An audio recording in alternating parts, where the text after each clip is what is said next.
The following podcast is intended for a mature audience. Listener discretion is advised.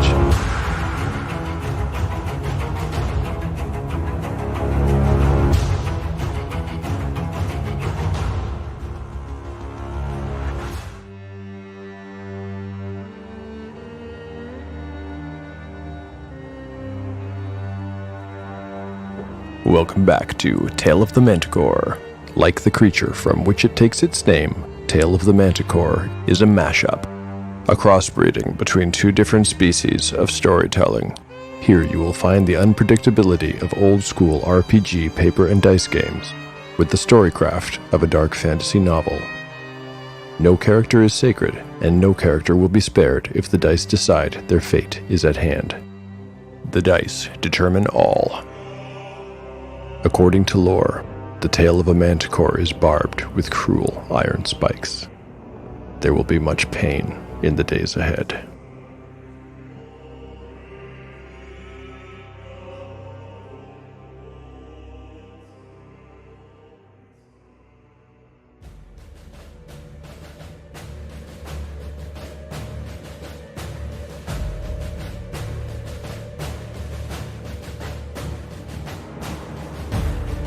Last time on Tale of the Manticore.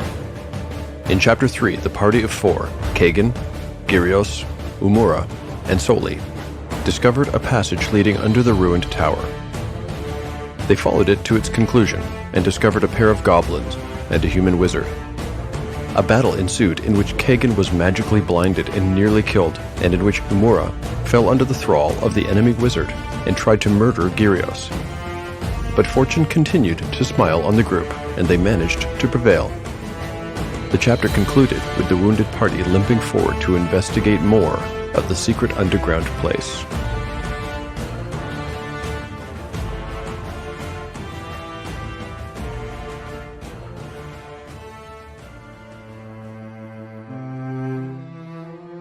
Chapter 4, Part 1.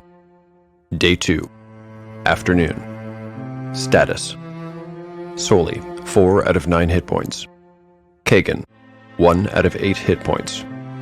Umura, 3 out of 5 hit points. Gyrios, 6 out of 7 hit points. Spells available. Umura has memorized Shield. Kagan groped in the air. Soli? Where did he go? From beyond the door came the low voice of the dwarf. It seems safe enough. Come, someone help Kagan. The others entered the room and looked around. Before them was a more or less circular room about 20 feet in radius. Apart from the door they had come through, there were 3 other doors in the room evenly spaced apart. There were furnishings as well. An iron-banded trunk sat against a wall. A pair of empty crates being used as chairs had been set at a small table. A large oil lamp glowed from atop it, and the smell of the oil perfumed the room pleasantly, although another alien odor lurked somewhere behind this one. The walls here were of stones and mortar. They appeared to match those used to build the tower above. Timber struts, thicker than those in the hall, crisscrossed the lower ceiling. The room looked to have been built a long time ago. Of the other doors in the room, one was of very thick oak, another of somewhat flimsy-looking warped wood. The third was only 4 feet high, as though built for dwarves or goblins. Soli pushed the trunk against the largest door, blocking it, and went to examine the one they had come through. It locks from within, he noticed aloud. He disappeared through the door and returned, dragging a goblin corpse behind him. He piled it unceremoniously beside the dead wizard's corpse and went out for the second goblins. On his return, he closed the door, shutting them inside. This was followed by a sound as he snapped the deadbolt into place. That should hold. Gyrios was taking charge of guiding Kagan now. He led him to one of the crates and sat him down. Tears were streaming down the fighter's cheeks, and he was bleeding badly in several places. The cut in his knee was especially concerning, but Kagan stopped moaning and allowed the cleric to tend his wounds. Eventually, Gyrios pulled the fighter's hands away to examine his eyes. The strength of the enchantment was strong enough to brighten the entire room. Gyrios murmured a quiet prayer over his companion. He tore strips from his own shirt to use as bandages. And your wounds, Master Dwarf? inquired the cleric, briefly looking away from his patient. Soli shrugged and continued with his work. Umura went to the trunk as the dwarf searched the 3 bodies. She didn't want the others to see her face, and truth be told, she was only refraining from crying by sheer force of will. Her mind was a turmoil of shame, revulsion, and self-directed anger. How could she have let that man get inside her? How could she have let him take control of her that way? She had been violated many times over the past weeks, but somehow, this was worse than anything else. His enchantment on her had been so complete. She remembered everything so clearly, she wished she could forget. But no, she had genuinely wished Gyrios dead. She would have killed the cleric if he hadn't stopped her. Her fingernails were still red with his fresh blood. If only this wizard were still alive, she would make him pay 20-fold for the hurt he had caused her. She would do things to him. She would enjoy it. She forced herself to snap out of it. Instead, she turned back to her examination of the trunk. She undid the single latch, lifted the lid, and peered inside. Find something useful? Asked Kagan through gritted teeth and staring straight ahead into nothing. He must have heard the lid creak open. It seems to be full of, well, these are manacles. She scooped her arm in and lifted a heavy handful of chains. Each chain terminated in a pair of iron cuffs. There are 5 sets and, let's see, 4 keys. Soli, how about you? Anything of use on the bodies? The sword is not too bad. He replied. And this club is sturdy enough, as we all know. He rubbed his head where the goblin had hit him. Ah, that's going to raise a lump. He muttered. What else? This human had a rather fine dagger. I'll bet my beard the blade is silver. The dwarf turned the blade in front of his face and sniffed it. Yep, it's silver. He continued to rummage. There's some coin here, too. The goblins have but 12 copper bits between them, but the human has gold. He held a shiny yellow coin up for the others to see. There's 10 pieces here. Not bad. Umura seemed unimpressed. Anything else? A key ring, 2 keys, another key, iron, not of the ring. 3 more belts with pouches. Again, the human's is a nice one. And of course the human's robes. They would fit you, lady. Although Kagan did put a nice big hole in there. Hey. The dwarf stabbed the corpse's breast with a stubby finger and smiled a toothy grin at Kagan, who saw nothing but attempted to smile back all the same. The goblin armor is chain. A disgrace to any armorsmith, to be sure, but chain. Worthless to us, of course. It would barely fit a child. What's this? Something in the human's pocket I hadn't noticed.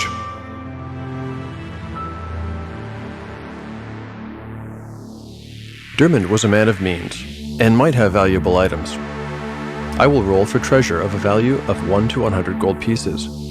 If the roll is more than a 95, I will rule that it is a minor magic item. Otherwise, it will simply be a valuable item of jewelry such as a ring, bracelet, or something else. The roll. I've rolled a 72. The dwarf raised a ring pinched between thumb and index finger into the lamplight to get a closer look. There's a garnet set in this ring. The dwarf slipped it over his pinky. Fits, he said. You keep it, said Umura. Brings out the color in your eyes. Ha! The dwarf had an odd laugh. You're a funny lady. He didn't remove the ring. Just then, there came a knocking from the smallest door, and everyone froze in place.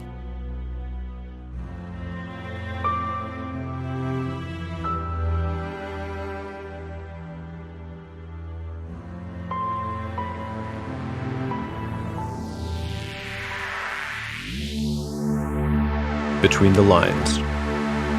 Once again, my sincere thanks for listening to Tale of the Manticore thus far. I hope you'll excuse the occasional bad edit or fumbled word here and there. These things take a long time to make, and it's just me at the spinning wheel, so to speak. That said, I do try my best to make quality content. If you have suggestions or gentle criticisms for me, they're more than welcome. Please comment or contact me at taleofthemanticore.blogspot.com. In this segment, I thought I would go a little deeper into an explanation of how I see this experiment in fiction working. Essentially, it comes down to finding the right balance between my decisions and interpretations of the dice, and sheer randomness and chaos. Since I covered the world of Marith in the last episode, let us begin by talking about creating a dark fantasy world. As far as I can see, there are really two ways to go about world building.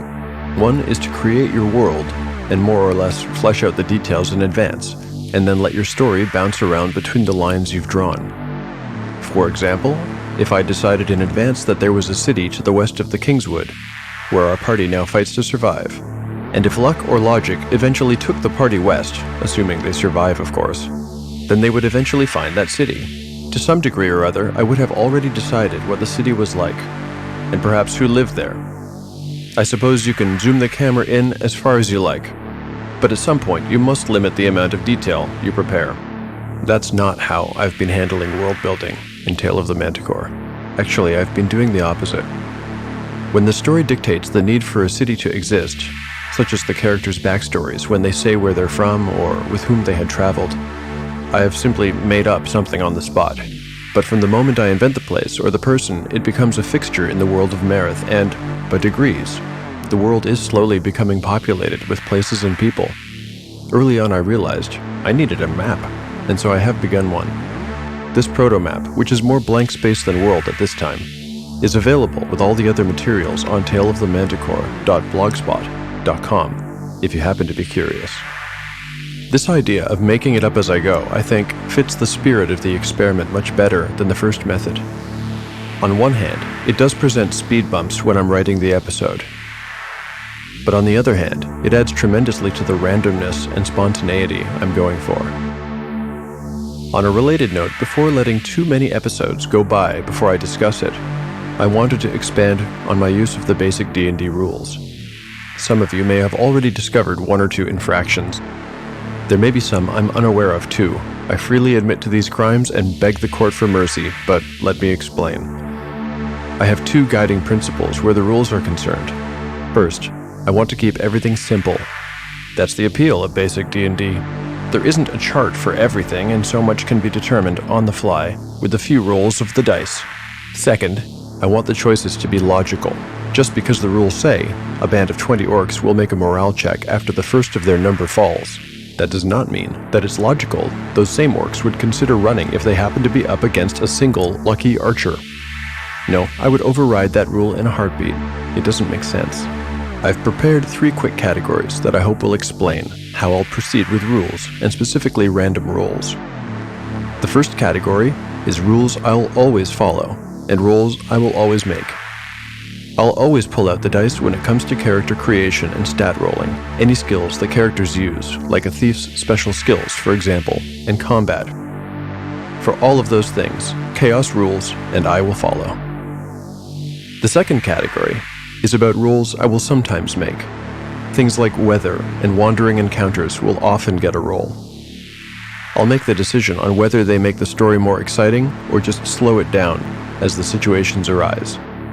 When my NPCs have to make a decision, I will sometimes roll if I feel there are a number of good choices for them to make, or perhaps if they aren't very intelligent.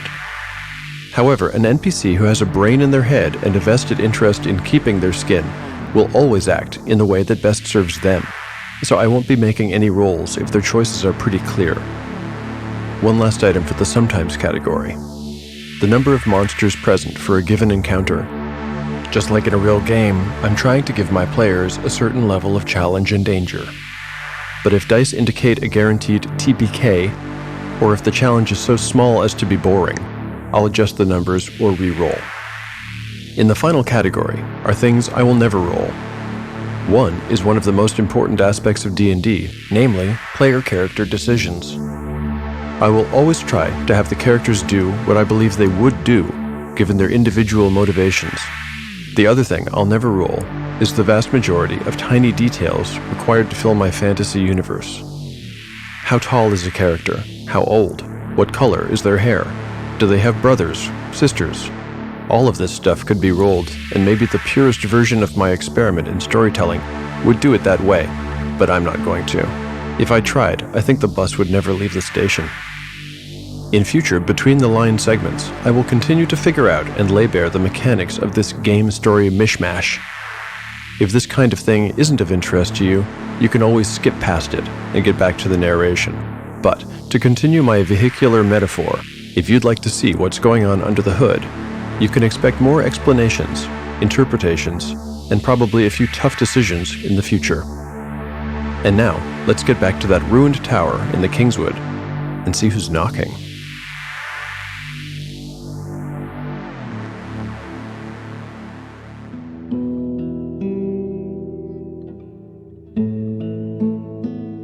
Chapter 4, Part 2, Day 2, Mid-afternoon. Everyone was startled, but it was Kagan who spoke first. "What's going on, Umura? What was that noise?" "Easy, Kagan," she replied. "Everything's fine." The magic user moved cautiously toward the small door. "Who's there?" Open the door, please! Came the muffled reply. Umura nodded to her companions and motioned for them to stand back. Soli readied his new short sword. Umura reached ahead and opened the door. There, in a cell no bigger than half a closet, was a young woman, barely more than a girl. Everyone in the party recognized her immediately. She was the girl who had abandoned them after the ogre attack the day before. There was a large purple bruise on her cheek that hadn't been there before. She was filthy, thin to the point of skeletal, and manacled in heavy irons. It didn't look as though she could slip free of these bonds, however. The iron bit into her skin at both wrists and ankles. Her huge eyes looked up in contrition. Please, She repeated. have mercy on me, please! The party members did not know how to react. Clearly, the woman was no threat to them, but should they be feeling anger or compassion? As if reading their thoughts, she continued. I know I don't deserve it, but please, you're better than me. Unchain me, let me go. I will disappear and you need never see me again. I beg you. She raised her wrists, hopefully. "We need to talk this over," said Umura. A shadow of distrust had darkened her face. And with that, she shut the door against the other woman's protests. Umura addressed the others openly. "I don't trust her. I say we leave her to her fate as she left us to ours." Fine by me. Said Soli, arms crossed in front of his chest. No offense, but with humans, words have little to do with truth. Gyrios made a face of consternation, perhaps a little offended at the remark, perhaps shocked by his companion's lack of sympathy. Out of the question. We simply cannot leave her here. At best, she would starve. No, that is not something I can do in good conscience, We could leave her some food. suggested Soli, shrugging. "Leave her some," returned the cleric. "Dwarf, we have none even for ourselves, and besides, that's not even the point," We do have some water, though. said the dwarf weakly. "Soli, I will wager the iron key you found fits that lock," said Gyrios. Kagan must have figured out what was going on, and now he joined the discussion. "How about this? We can hide the key in the room before we leave. That would buy us an hour's head start, and we wouldn't have to worry about having an enemy at our backs." "Why even do that?" said Umura. "She left us to die. That giant, whatever it was, might have returned and killed us all very easily. She sought only to save herself. Let us return the favor." "Untrue," said Gyrios. "In fact, the opposite is true. This woman saved us, and we owe her our lives. She did not have to give us that knife." He pointed to Kagan's knife, now lying on the table. "She might have kept it for herself. Tell me I'm wrong." This observation silenced the room. Umura seemed to wrestle with her thoughts. Eventually, she nodded curtly. "Fine, free the girl. Do we really want her with us after that?" "She did not ask to join us," replied Gyrios. "She merely asked to be freed, but search your heart, you will know that allowing her to go off on her own would be the same as murdering her. These woods are full of danger, and to face them alone is almost certainly to find death." Umura opened the door. "Come forward, girl. You will have your freedom. But first, we would have your name and any information you might have about this place or this forest. I am Eridine of Rayford. She said, looking hopeful. The goblins took me a week ago well, they killed my whole family and took me. I know nothing of this place, and little of these woods. Using the iron key, the party released the young woman from her chains and led her to the other available crate, where she sat across from Kagan. Great gods, what happened to him? She wanted to know. The companions told her of the fight with the goblins and their wizard ally. They gave her small sips of water, and they asked her many questions. Eridine had few answers. To Umura and Soli's frustration, Gyrios made the offer to Eridine that, if she chose, she might travel with the group until their safety from the woods was secured. Nobody gainsaid the cleric, and Eridine, having had a terrible experience in the woods alone, readily agreed. Privately, she intended to distance herself from them as soon as it was safe to do so. In the meantime, she would take advantage of the safety of their numbers. By degrees, the light coming from Kagan's eyes dimmed, and finally it disappeared. The fighter blinked and wiped away tears. "Is it over? Thank the gods, you were right," he said to Gyrios. Unbeknownst to the party, directly beneath them, some 10 feet straight down, someone had taken notice of their intrusion and was monitoring their every move. This someone did not welcome their appearance in his home and was about to prepare a deadly reception.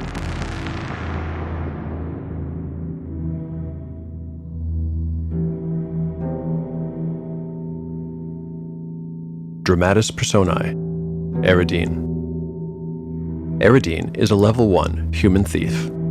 She has bright green eyes and long wavy auburn hair that frames a pretty face. Her skin is pale. A dusting of freckles decorates her cheeks. Eridine is very young, at just 18 years old. She has a willowy build, weighing 105 pounds and standing 5 foot 6 inches tall. Eridine did not have an easy childhood. Hers was an unwanted birth, and she was given away as an infant to be raised by a foster family. Eridine has no idea who her real parents are. As she grew up, she moved from family to family, always working for her room and board. She earned her keep as a house servant at first, then a chandler's apprentice, and finally a barmaid when she gained her adolescence. It was at the inns and taverns that she first started filching small items to supplement her pitiful wages. It was also here that she grew to dislike men in general. Dislike them, but also see in them an opportunity. Almost all men who laid eyes on Eridine desired her. She soon learned that that was a kind of power. One night, while working in a small tavern named the Cracked Cask, one of the many nearly identical watering holes in the port town of Rayford, she met and was seduced by one Matye Swin. Swin was a sailor, mercenary, and sometimes highwayman. He was handsome, rich, and extremely charming. The two fell deeply in love, at least Eridine did.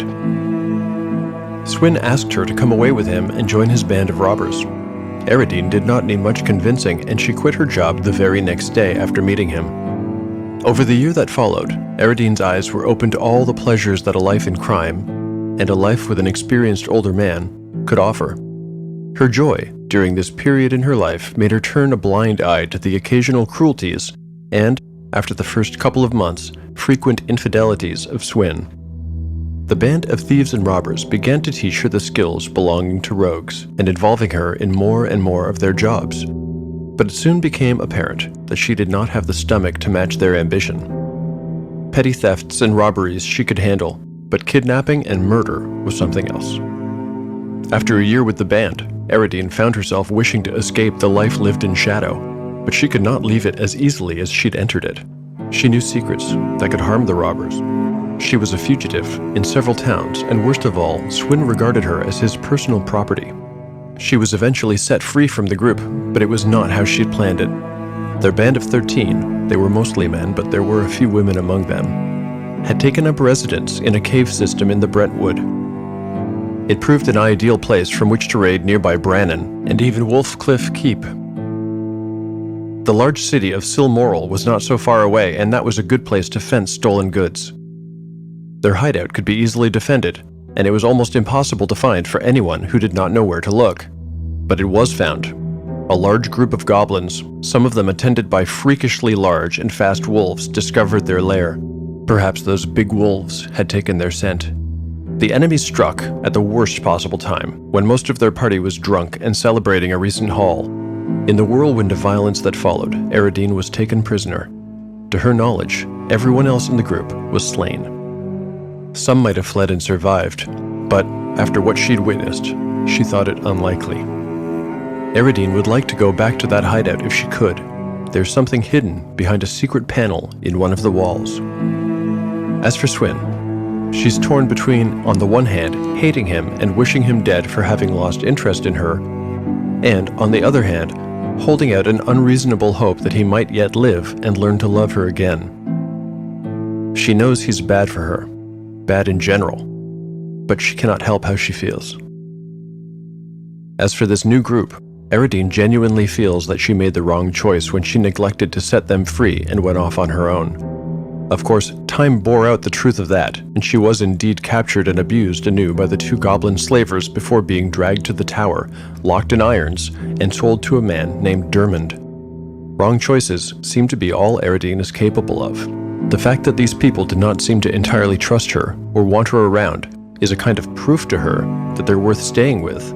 She resolves that, if this group will accept her, she will not betray them. At least, she'll try not to.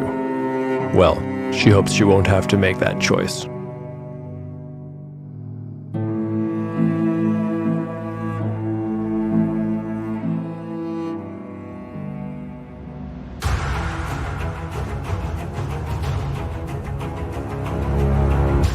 Thank you for listening to Tale of the Manticore. If you enjoy what you've heard, please consider leaving a 5-star review for the show on iTunes. It helps a great deal. For show notes, more behind-the-scenes info, rants, and random thoughts, please visit taleofthemanticore.blogspot.com. Our story continues in the next chapter of Tale of the Manticore, the story where chaos rolls.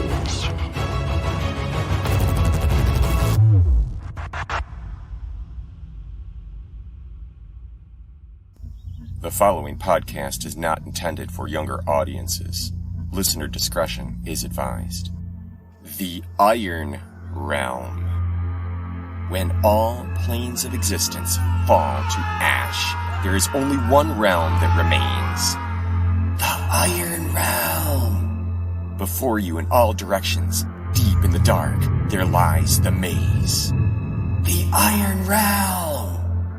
Millions of miles of corridors, caves, tunnels without end.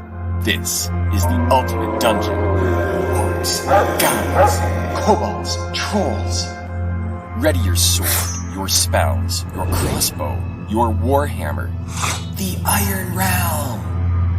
Keep close your companions, for they are your only hope for survival. Elf, fighter, wizard, cleric. There are no rerolls. There is no way out. Yet here, in the dark, if any of the merciful gods still remain, you may find the strength you need to fight, the cunning you need to hide, and the luck you need to stay alive. Just a little longer. Iron Realm! Iron Realm! Iron Realm! I am your Maze Master, Abel Enzo. Get your dice and graph paper, and be sure to bring your friends. I'll see you in the realm.